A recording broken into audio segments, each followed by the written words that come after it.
At Bristol Zoo, there are 57 endangered African penguins and 4 young chicks. There are less than 19,000 mating pairs left in the world, compared to the several million at the turn of the century.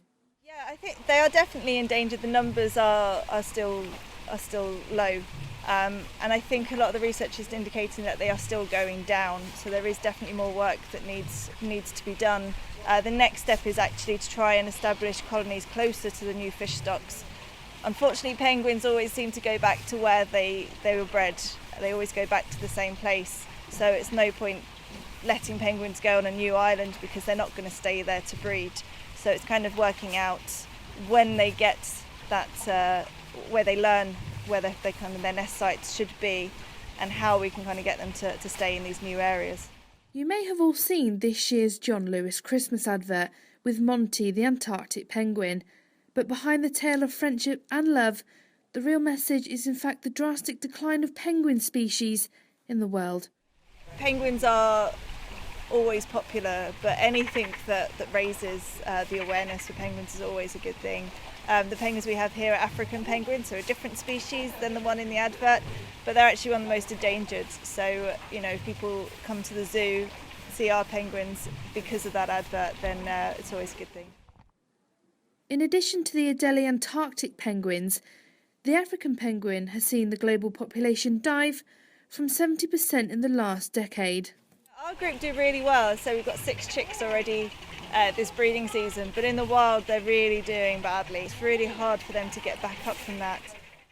In 2010, the penguins were listed as endangered and are now on their way to being listed to the highest level as critically endangered.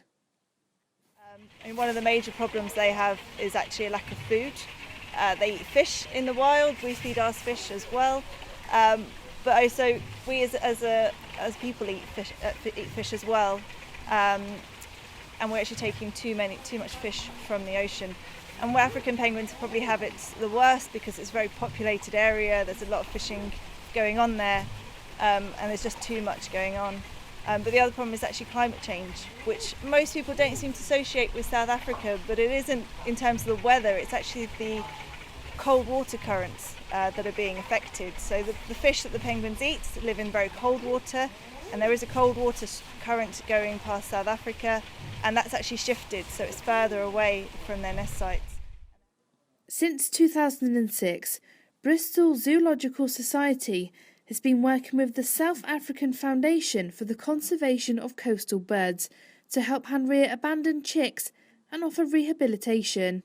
The hand-reared penguins doing just as well as the parent-reared penguins, so we are just as good parents as the penguins are, which is good because it means we can increase the population without having any kind of adverse effects on the adult penguins. We're doing as much as we can. There is more to do and the research is being done to do it in the best way. At the moment our penguins are doing really well, which is a good thing.